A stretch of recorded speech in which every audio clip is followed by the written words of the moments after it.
am Maria Marrugat, XKIC Program and Project Officer in EIT Urban Mobility. During the next hour, I'm going to lead you through XKIC Sustainable Cities Project. In this session, we count with Thomas Osdoba, Senior Cities Advisor from EIT Climate-KIC, who will present the Health Clean Cities Framework and deep demonstration methodology as Sustainable Cities Project is built upon them. Natalia Vera, Cities Advisor and XKIC Project Manager from EIT Climate-KIC, who will join us for the Q&A session. Mark Frederiks and Danika from Amsterdam, as a representation of the winning consortia, will present their proposal on how to improve short food supply chain in Amsterdam. Finally, there's going to be a Q&A session, so please type your questions in your chat box, and my colleague Juliette will gather them and send them back to me. Before I pass the floor to Thomas, I'd like to briefly explain you what XKIC means. XKIC activities are joint projects between several knowledge innovation communities, KICs. In 2020, EIT Urban Mobility is, among others, involved in XKIC RIS, Human Capital, Artificial Intelligence, Circular Economy, and Sustainable Cities. The XKIC program aims at strengthening collaboration across innovation communities, cities, universities, and several industrial sectors across Europe. The main goal is to act as a platform for knowledge sharing and coordination between the KICs, not only to ensure efficiency, but also to avoid fragmentation and duplication of efforts among their activities. Together with EIT Manufacturing, we are the newer KIC. Together with EIT Manufacturing, we are the newest KICs. There are others like Climate that have been active for more than 10 years. So being able to work together bring different levels of focus, expertise, and maturity of the KICs, making the XKIC initiative stronger as we increase the impact of joint activities compared to what each KIC could potentially achieve individually. XKIC projects are multi-annual. There is one KIC who is leading and at least another KIC who is joining to become a XKIC activity. XKIC Sustainable Cities is led by EIT Climate, and EIT Urban Mobility, EIT Digital, and EIT Food are taking part. In 2020, it has been our first year, and there is a provision to be at least 3 years. Well, I hope that has given you enough background information. So now I'm going to pass the floor to Thomas, Senior City Advisor and XKIC Leader from EIT Climate-KIC. Thank you, Maria. Healthy Clean Cities was a program launched by EIT Climate-KIC in 2019 and gave us the foundation upon which we could build this XKIC project with the other 3 participating KICs. What I'd like to do is briefly describe the background of the project and our status as a project so far, and then turn it back to Maria to talk about the specific XKIC work we're doing with EIT Urban Mobility in Amsterdam.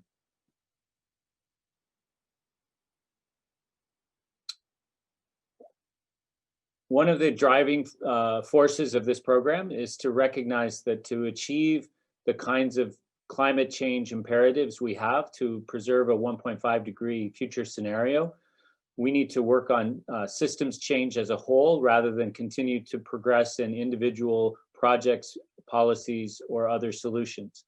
And in order to do that, we need to bring an innovation-based approach to help cities, in this case, work on systems change in a much more aggressive and effective manner.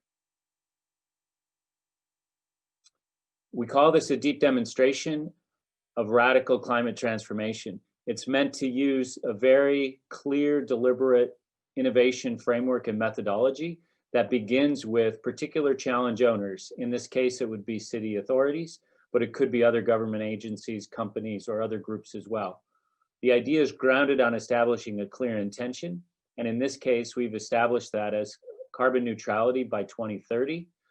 And then we go through a process of mapping the system, bringing together various stakeholders, and then co-creating with those stakeholders and particular experts in various elements, which I'll talk later about, to develop a portfolio of innovations.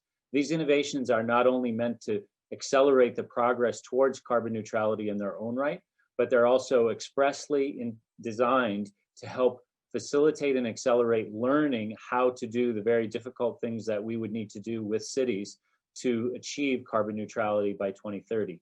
So there's an explicit, very intentional learning process that's built into this from the very beginning. When we started the program in 2019, our goal was to find 5 to 10 cities that we could engage in that first year, and then seek to build up towards 100 cities working towards this goal. That ambition of 100 cities towards carbon neutrality by 2030 aligns with the recently released report from the Cities Mission Board to the European Commission to create a program to drive carbon neutrality at cities at this scope and scale. So we began this very much as an experiment in its own right, to even see if there were cities willing to work towards this level of ambition together using this kind of systems change approach. We created a bit of a model for how we thought this process would unfold, and it began with a very clear, focused mobilization phase at the beginning, in which we engaged each city. We began to understand their readiness to work this way, met with them about their current action plans, activities, etc., and then began to create a program going forward. This program is built on several foundational elements. One is, in order for this to be successful, we believe cities need to have a significant resource provided to them for the first several years of this process. And that's for both capacity and express capabilities that they would need to be able to do this kind of systems innovation work. We also know that we need to organize and make available to every city the tools and resources that already exist. There are so many tools, resources, toolkits, guides, etc., to help cities with this work, but we need to organize those and make those available to cities to access in a thoughtful and integrated manner. In addition, we need to help cities to engage solution service providers, experts, and others to work on the very specific innovation activities that they need to undertake. And then finally, over the course of this process, we need to develop and build these innovation experiments, this learning process, so that we can accelerate that as part of the journey that each city would go on. We also know that in the first few years, we need to create capital plans so that each city will have the operational funding as well as the investment capital necessary to undertake this level of transformation. We began the process by identifying those cities that would be willing to try this, and it's listed as problem owners or challenge owners in this slide. We were hoping to have 5 to 10 in total in 2019. We were able to identify 15 cities that were willing to work with us in this way. We've made a major investment with these various cities to begin working this way, and we'll come back and talk specifically about one of those cities, Amsterdam, in just a few minutes. In addition, we identified several experts that we call design partners to help cities with this process. And that includes expertise around understanding the economic case for making the various systemic investments to change systems across the entire city, that being material economics. In addition, working on systems mapping, visualizing complex and interconnected challenges, reframing opportunities out of those challenges, and convening decision makers together. And there we engage dark matter laboratories. Citizen participation is critical to making space for this kind of work and the policy changes that would be necessary. And we've engaged the democratic society to help us and the cities with this effort. And then finally, on assessing the financial instruments they're currently using, building city finance capability and capacity, and understanding how to put together a capital platform to help every city in this process. And for that, we're using Bankers Without Boundaries to help us in this effort.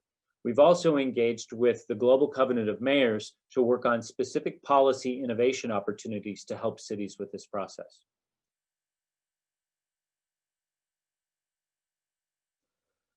In the course of working with cities over our first year, one of the things that we learned very quickly is we needed to adapt our methodological approach to suit the city context and the ways that cities as institutions work.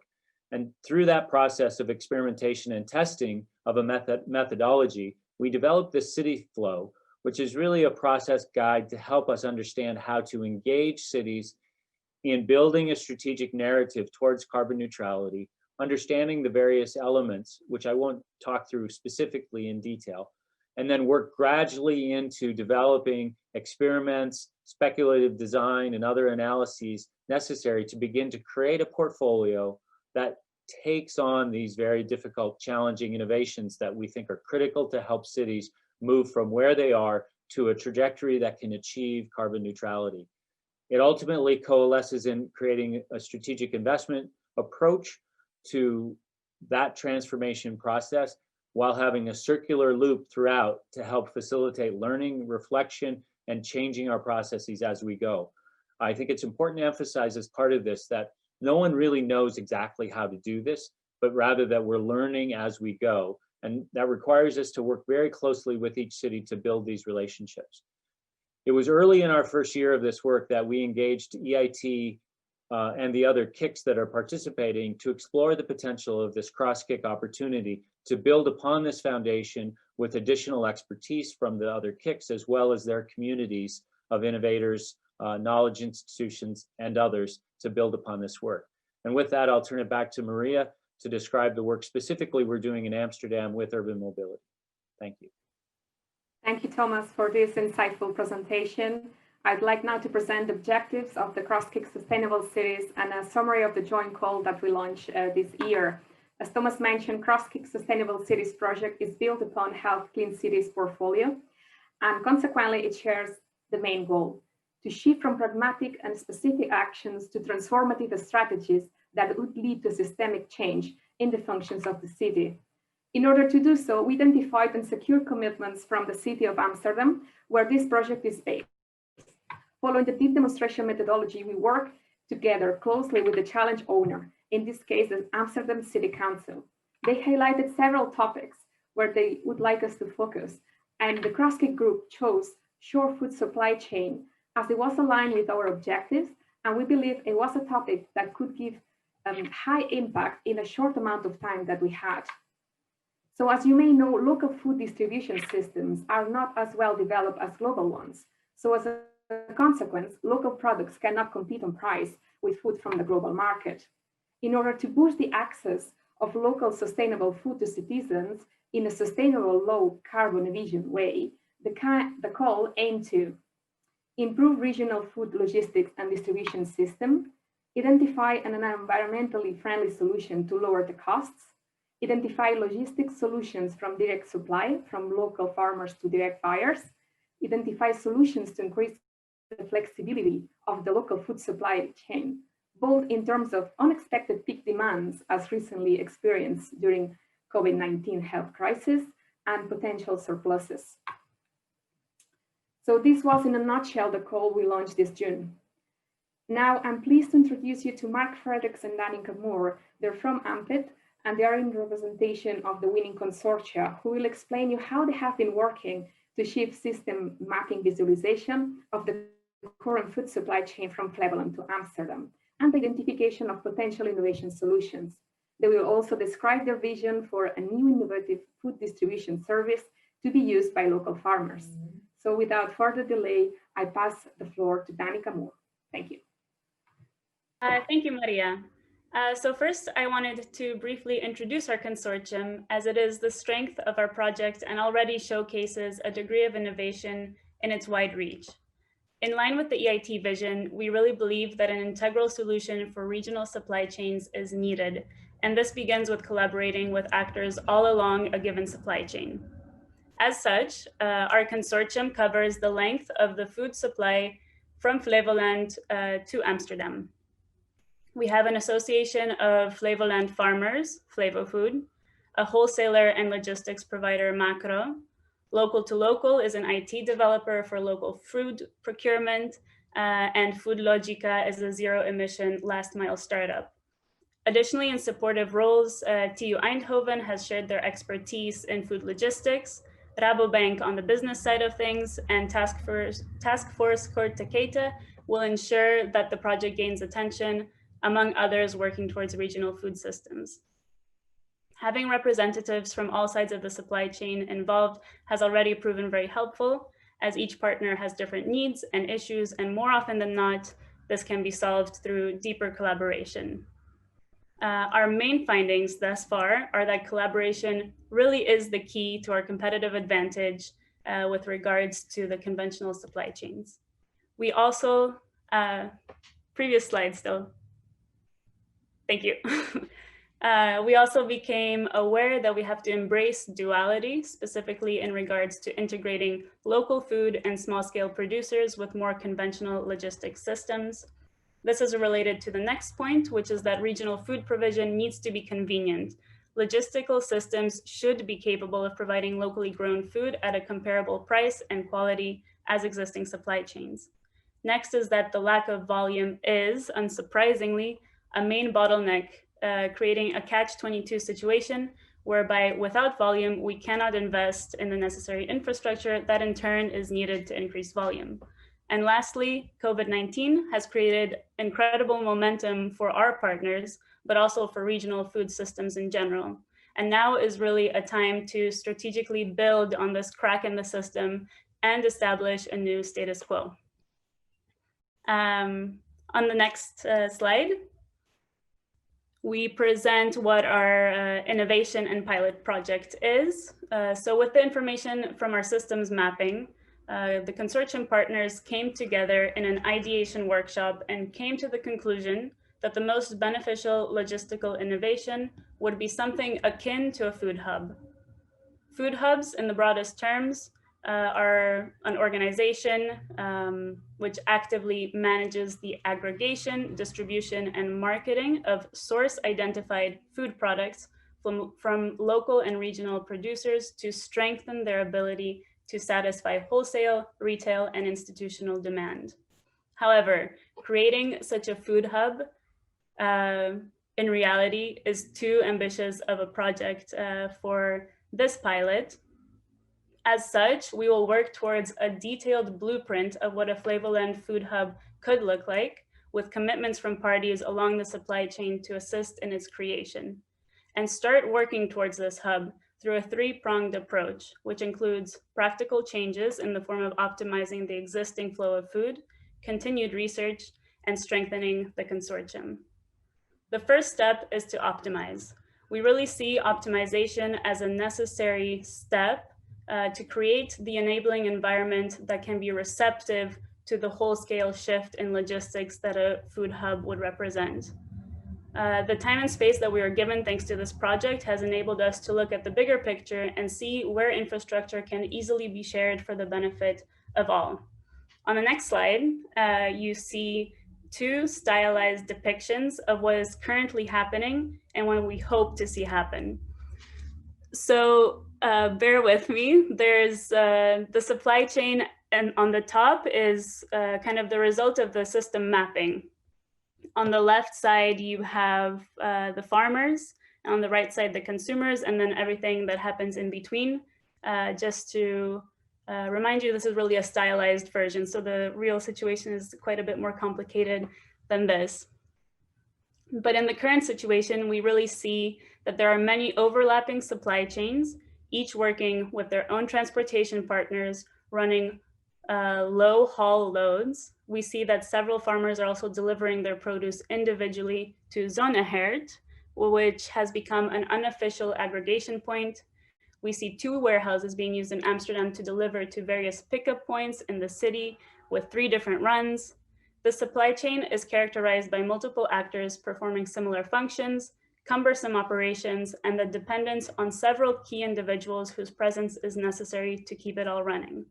The supply chain below is what we are aiming for in our optimized run, which will be tested as part of the pilot project. An optimized route should decrease food miles, increase vehicle load, offtake logistics related tasks from farmers, enable the use of a single IT system for efficiency and transparency, and possibly create space to start exploring new markets in Amsterdam. On the next page, on the next slide, I will show you what our short-term and long-term goals are, and also kind of our vision for the future of this consortium. So we hope that starting with this consortium, we can hopefully expand to accommodate other partners. And together we want to raise the bar for the degree of mutualism and symbiosis in regional food supply chains, and showcase a new standard for collaboration, which embraces interdependency and long-term commitments.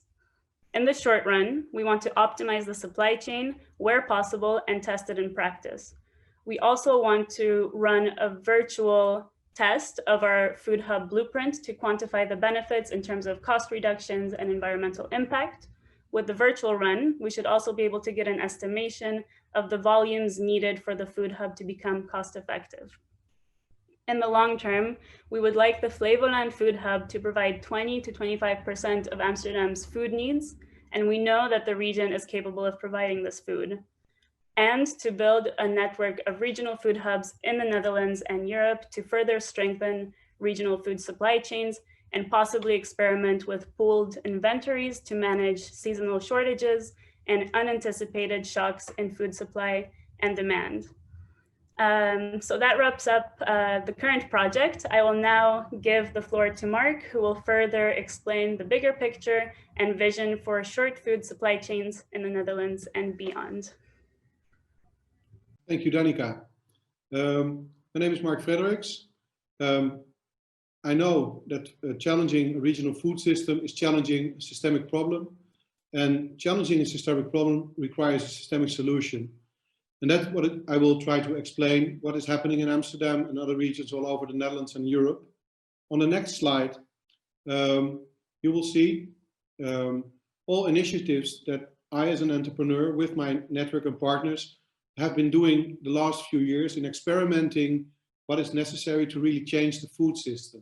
We organized food festivals, we had food trucks, we created box scheme organizations, we created collaboration between regions, within provinces and on national level. And we also experimented with several community supported agricultural models. Next slide, please.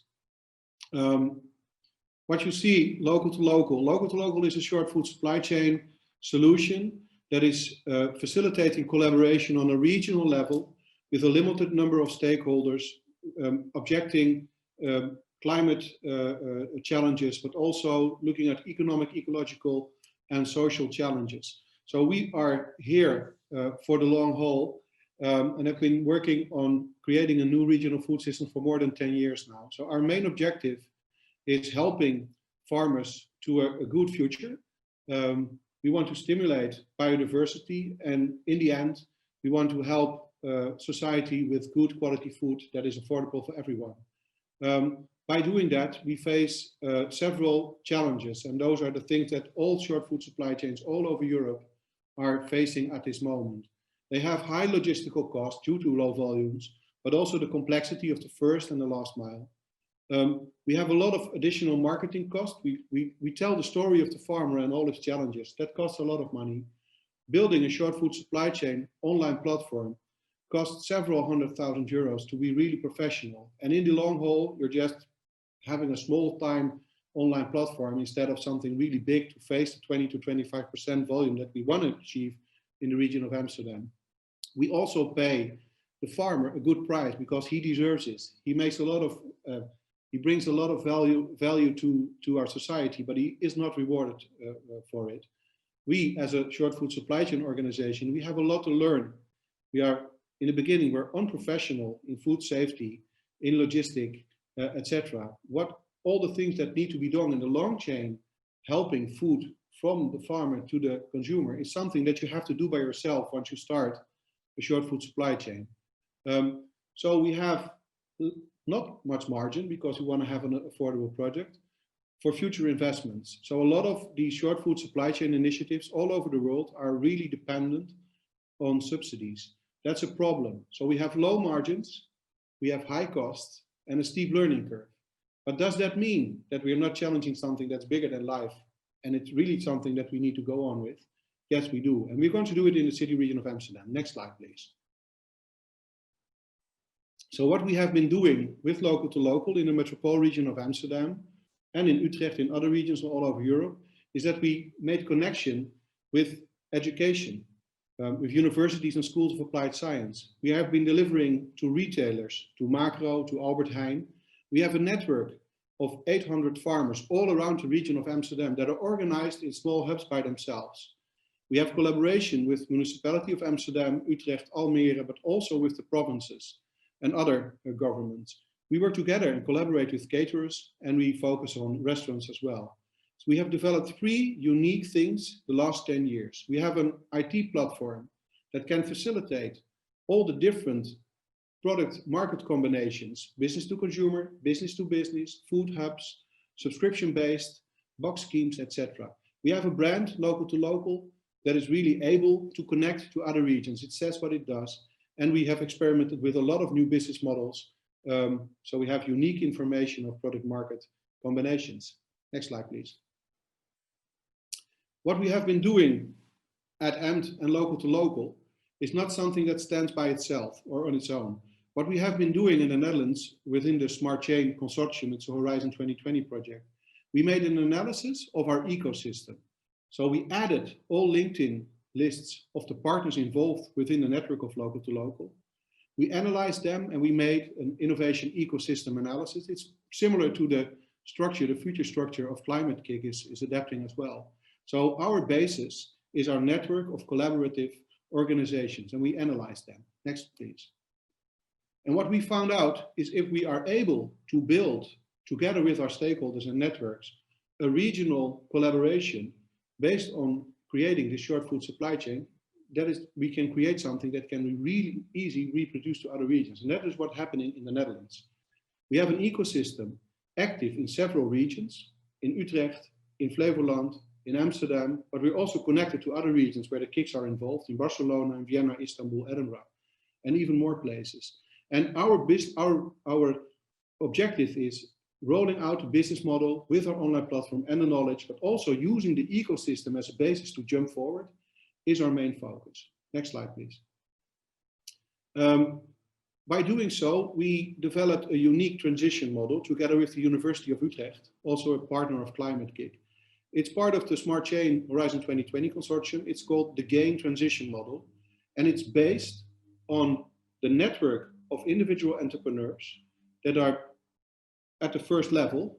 The second level is where the individual initiatives like local to local form a regional alliance around a city. For instance, we have a regional alliance within Utrecht, it's called Utrecht Food Freedom, and we have a regional alliance in Amsterdam together with the municipality of Amsterdam. This regional alliance is a chain of trust. And within these collaborative regions, we work together on a national level. So we created the Task Force Short Food Supply Chain as a cooperative level within our national stakeholder network. So what we're going to do is using our GAIN transition model, and we're going to align all levels, local, regional, national, and the international level, based on an ecosystem of collaborative organizations. And this model offers a lot of opportunities for all stakeholders at all levels. So we create a level playing field based on the experiences of others using a multiplayer online game model. It's a big revolution and it's working in the Netherlands, and in Amsterdam, it's happening at this moment. Next slide, please. The biggest challenges that we have momentum in the Netherlands. Danika told us before, and COVID helped us a lot, but we need to have to jump forward. We need to go from the early adopter group of consumers to the early majority group, so we can get to the next level of market volume. Doing so, we will organize collaboration between all levels, national, regional, and internationally. We will create an online network with our local to local platform that can easily be implemented in other regions. So we can create a grid of collaborative regions around Europe. Social engagement with our network based on data is a key element of that. And we will implement blockchain technology and work towards radical transparency based on the values of the Sustainable Development Goals and creating the market value around these these added values. Just the participation within our game model will help us jumping from early adopter to the early majority and create the level playing field for these new entrepreneurs. Next slide, please. So what we will do, we will focus on an ecosystem of stakeholders, make network analysis of frontrunners and stakeholders around local to local, analyze needs and resources, inventory we call them within the GAIN model, and make innovation ecosystem analysis. Together with the municipality of Amsterdam, but also the other regions within the Netherlands, we will create shared goals. We will address the clash of egos from the individual entrepreneurs, make sure that the key stakeholders around local to local in the short food supply chain will have a perspective to grow while sharing their best practices and data networks and inventory. We will focus on data and impact. Data for our innovation ecosystem must be part of all decisions that we are making. Building a structural connection with the educational facilities is fundamental. We should, and I hope we will achieve, making food and transition part of education at all levels. Scale. To create scale, we have to go from the people that are really aware of what is happening in the world towards the next group, from early adopter to early majority. Creating short food supply chain food easy, affordable, and accessible, instead of only about sustainability, costly, and a lot of hassle around it. So the key questions, how we will go about scaling up. We will create an alliance of companies and regions that can realize the tipping point demand in the metropolitan region of Amsterdam. We will focus on cross-sectoral connections around local to local for inclusive transition perspective. Things as food as a medicine, food in the context of city planning, food and education. That will be the parts where a lot of additional value can be created, so we can finance the transition from our long tail food system to our short food supply chain. We will establish within the metropolitan region of Amsterdam an example, and we will build a regional food system that can be easily implemented in other regions and reproducing it within a few months. By creating collaboration with other regions, nationally and internationally, we will achieve that. Next slide, please. Thank you.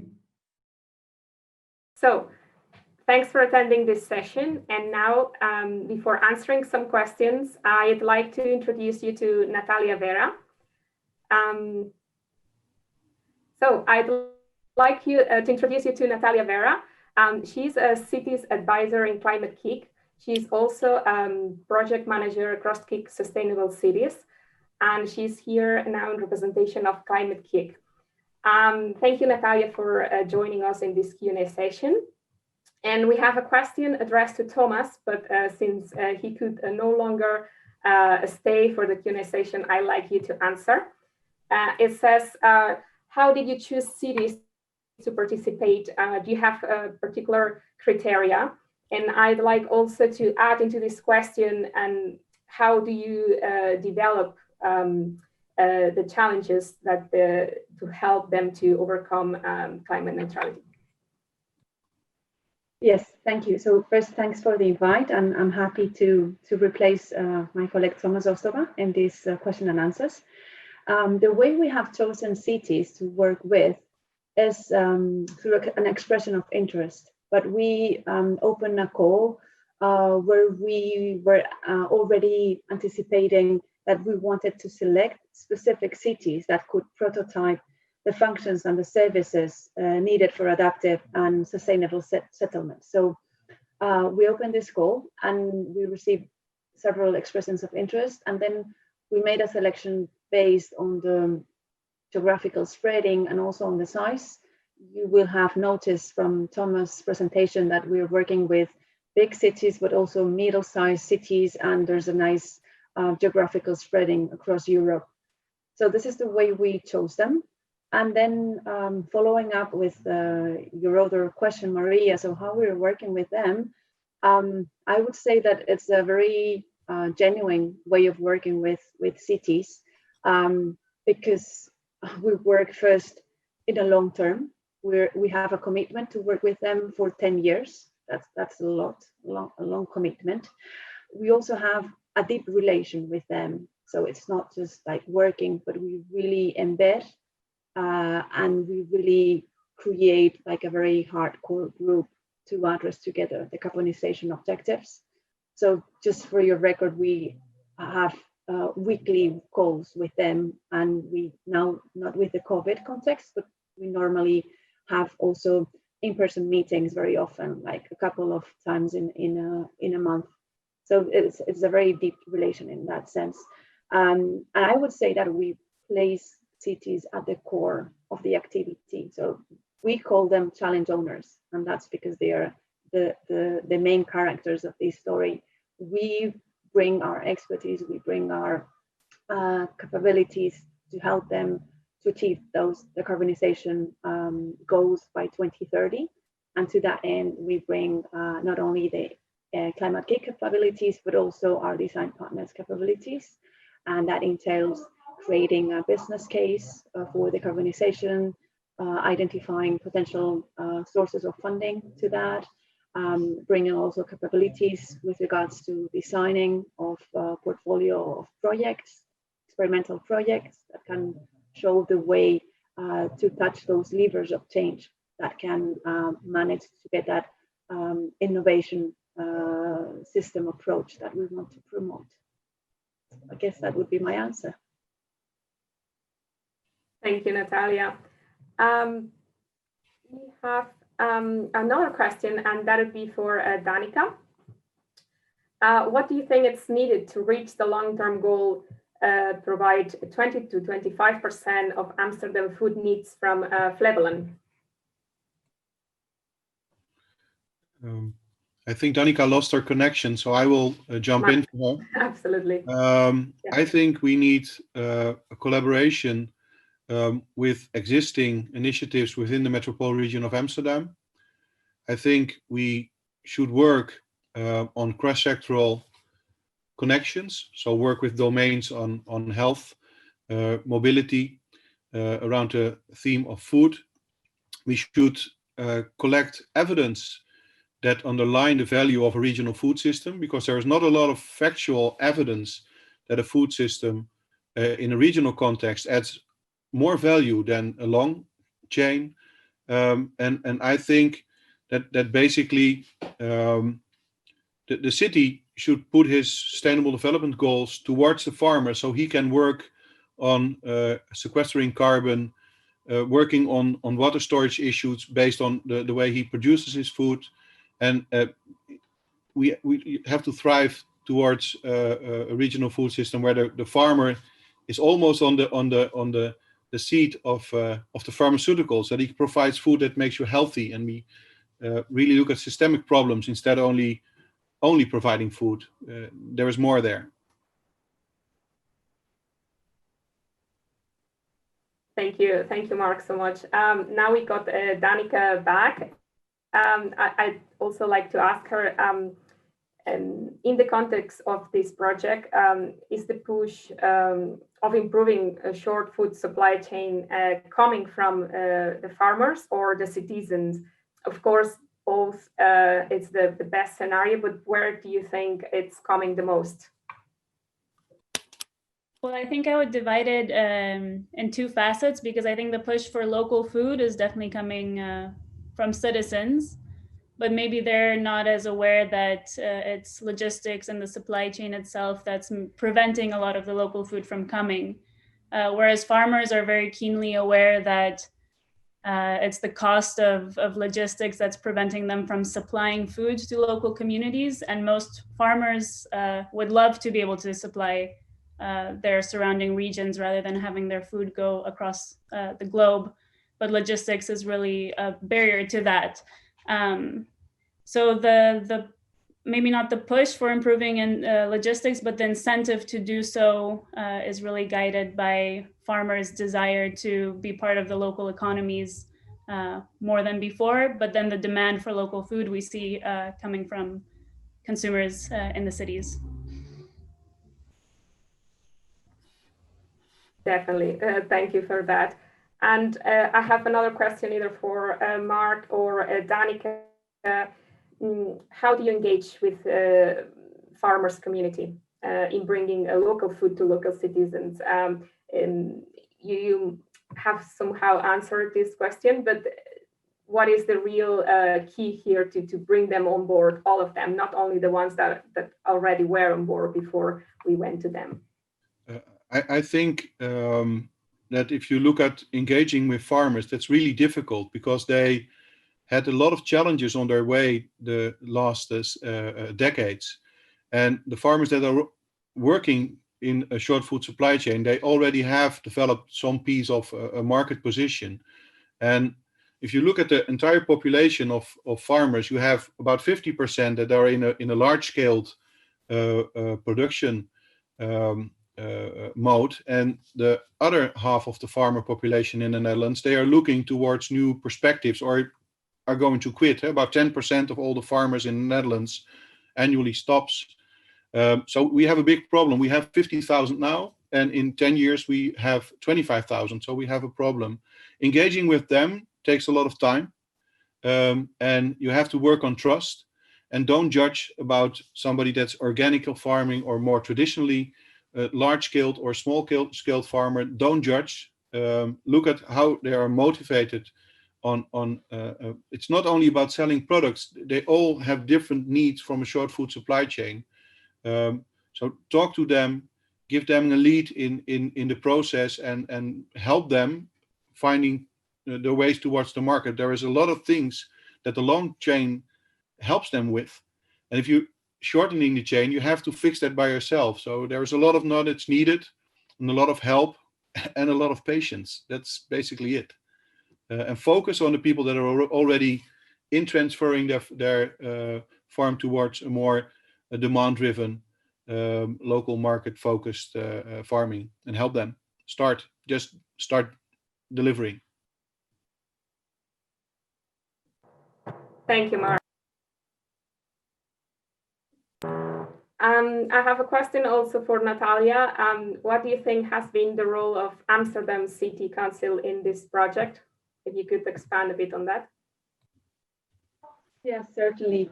So I would say, and this builds on top of my previous answer, that Amsterdam City Council has played a core role in the XKIC activity.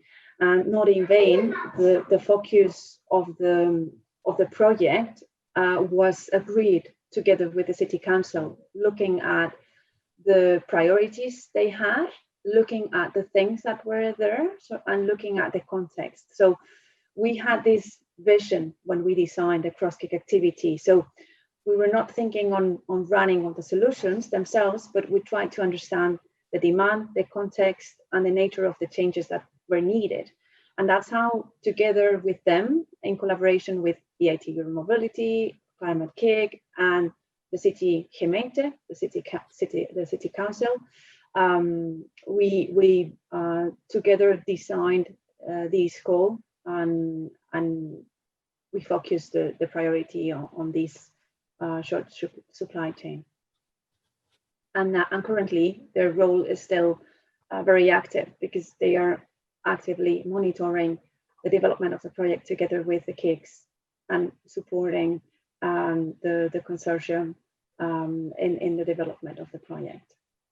So core role, I would say. That's a question for Natalia or Mark or Danika. I mean, do you see, I mean, the aim of this project is to make it scalable to other cities.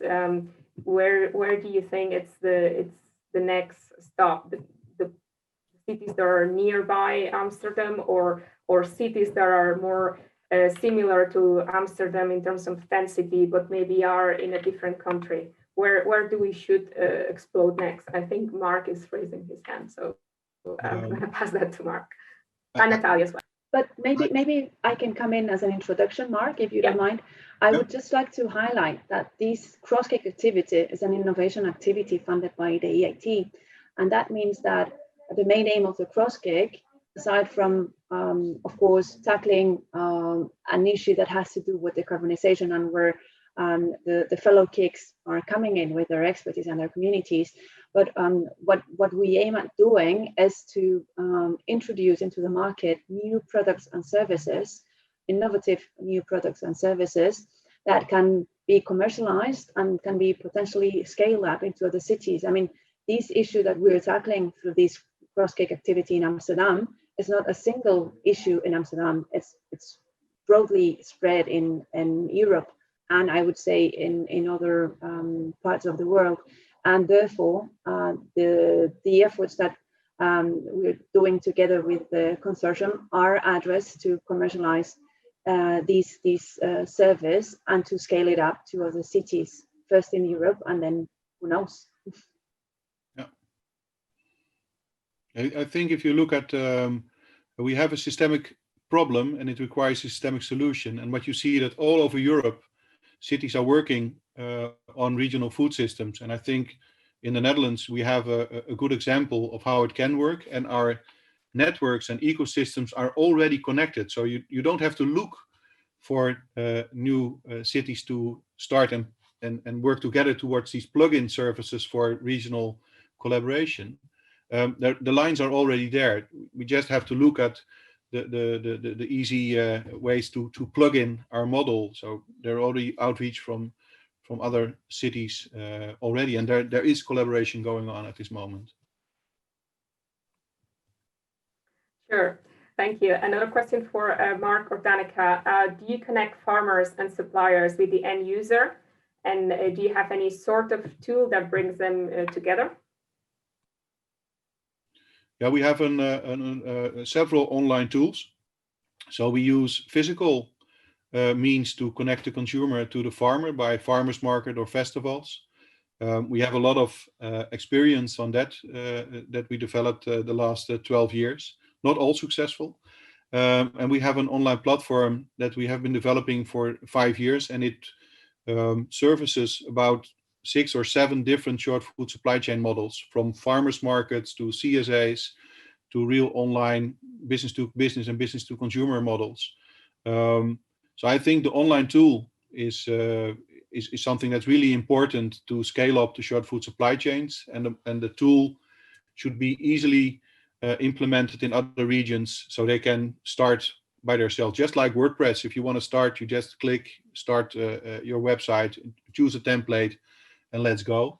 So that's what we have been developing the last 5 years. So there is something that other regions can learn from and can use.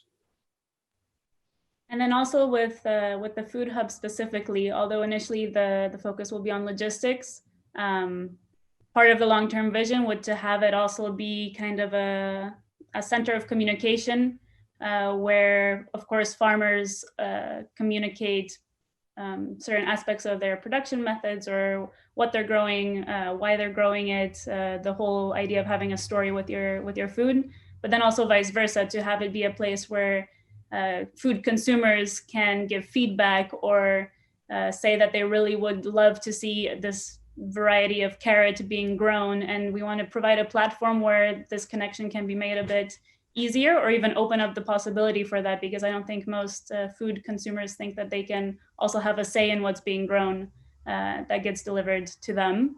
So that's also something that we're thinking about in the long term, to have maybe not a direct connection, although that's also part of it, but have more of an information exchange or have a dialogue begin through this, through the food hub in the future.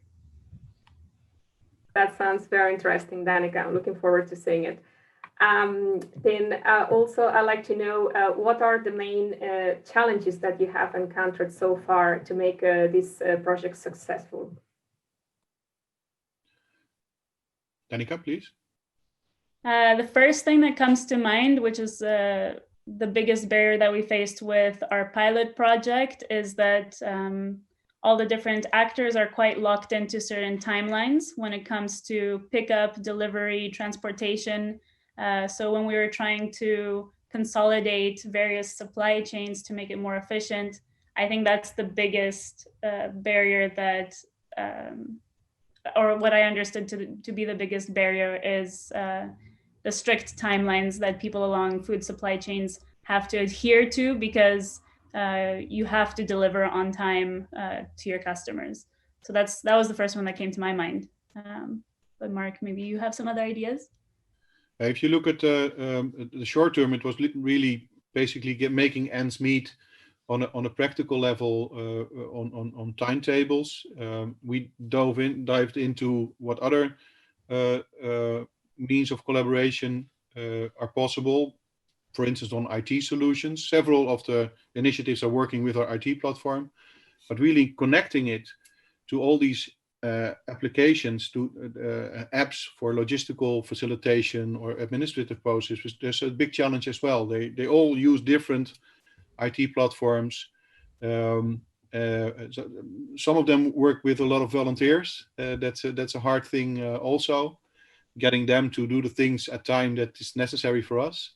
So not all these organizations are that professional yet. So that is a challenge as well. It's about culture. It's about their own needs, and we're hoping that in the coming few months we can use all the same IT platform and build this logistical hub where all models can be serviced, so we can build the volume necessary to make the business model work for them. Yeah, I was going to say the other thing, kind of looking into the future, is that there is this pretty big conflict in terms of what people want and what seems to be the reality. Everybody agreed that short food supply chains should be economically viable without the use of volunteers, whether that's people coming to help with packaging, or even the overtime that certain key individuals in these supply chains have to put in to make it all work. That also could be seen as a form of unpaid work, volunteering.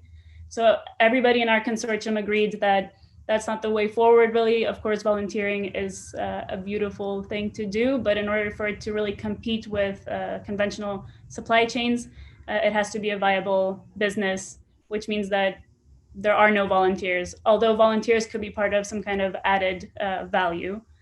No. But then when you actually sit down to think about covering the costs of that volunteer labor, it becomes very tricky. And that's, I think, the challenge of this project, and why collaboration is so important, because we're hoping that the cost savings that come in with sharing infrastructure and collaborating in various ways can also then go to pay everybody along the supply chain, for example. So yeah, the amount of love labor, can be called, or volunteership in the supply chain is a bit of an issue for becoming on par with the conventional supply chain. And it is necessary to chase that, to face that challenge, because if you want to scale up towards 20% local food within 5 to 10 years, you have to create decent jobs and meaningful jobs with purpose.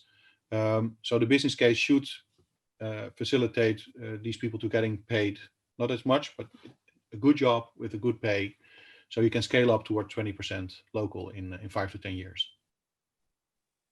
I think you have answered part of the question that I got here from the audience, but they wonder, how do you ensure that the price of the local products is affordable? I think, is it through maybe a stable demand? Is it ensuring volume? I mean, maybe you can reveal a bit more about your proposal of the business case to shift that. I think one of the main things is volume. Create volume by combining logistical flows. Just focus on your costs. That's in the first phase something you really need to do, because logistical costs are killing. You have to focus on collaborating on marketing, administrative processes, logistical processes, and also use the scarce money that you have in developing additional tools. So that's basically the third thing. And what we have learned in the last 10 years, if you ask the customers what their needs are, and you focus on realizing on a demand-driven market, then you can control all these costs in advance. And that is finally the key. We have to make sure that the customers that we have now stay, and they will be part of the next phase of creating this regional food chain. It's not only about selling the current product from the market towards the city and hope that the thing will, all the problems will go away. We have to create a demand-driven market and get from the early adopter customers that we have now, and make the next step towards the early majority that is looking for an affordable, accessible, and sexy product, instead of a product based on systemic problems and a lot of hassle in getting it and paying a lot of money. So we have to jump from the early majority, early adopter customer base that we have now, to the early majority, and that's the thing that we all together need to achieve to get this systemic problem addressed. So I think that is our main goal. And then maybe to give an example that's a bit more also concrete to the project itself. For example, one of the supply chains that we were analyzing, they're sometimes running at 20% haul load for the trucks, which means that the trucks are mostly empty. But because there's also a lot of volunteers involved in that supply chain, maybe it makes sense for them to continue doing that. They don't have the incentive to really try to find a better solution because it's not prohibitive in terms of costs for their singular supply chain. But then when you look at this on an aggregate level, it really stops making sense. And that's where we see a huge opportunity in collaboration with short food supply chains that are running kind of parallel runs to the city. Just the cost savings that would occur from sharing transportation, for example, and driving around full truckloads is quite significant, actually. And it seems like a simple solution, but the thing is, collaboration is very time consuming, and a lot of the individuals in these supply chains just don't have time to seek out these collaborations and opportunities. So that's where the value of a project like this really comes in, because it allows us to take a step back and really identify these seemingly easy solutions that just need a little bit of outside push maybe to make them happen. But yeah, it's also very concrete changes that I think will result in significant cost savings. Thank you. Not only cost savings, I would say also gas emission savings, because obviously a truck at 20% of its load is not efficient from a CO2 emissions point of view. So this is something we are very carefully looking at and try to avoid. Yes, absolutely. The aim of this project was not only to bring affordable local food to citizens, but also to do it in an efficient and sustainable manner. I have here, I think it could be the last or the second last questions from the audience is, by when do you plan to shift this 20-25% of food from Flevoland to Amsterdam? I don't know if it's a long-term target or if you could see it happening in the next 5-10 years. I think it's called a big hairy goal, and you have to be ambitious first and then later become realistic. So we're going to focus on the collaboration within the metropolitan region of Amsterdam, build data sets where we can learn from how the sustainable and systemic change really works, so we can create a demand-driven market within 5 to 10 years. I think it won't take 10 years, but within 5 to 10 years, if we really work on a systemic way, challenging this problem, we can achieve it. 20 to 25%. It's possible. And this is where our specific context also really helps, because Flevoland is extremely highly productive when it comes to food. So maybe in other contexts, the actual supply of food would be the limiting factor, which is not so much the case here. So it really does come down to the logistics in the end. Well, I think we have reached to the end of this session. Thank you, Mark, and thank you, Danika, and thank you, Natalia, for joining us for this Q&A. It has been really interesting. We got several questions here and more that maybe are left to answer. So if you see each other in the meeting hub, feel free to tap on us and we can keep answering questions. I hope we give you a good overview of what the XKIC activity is, what can achieve, and hopefully there's more to come in the next years. Thank you.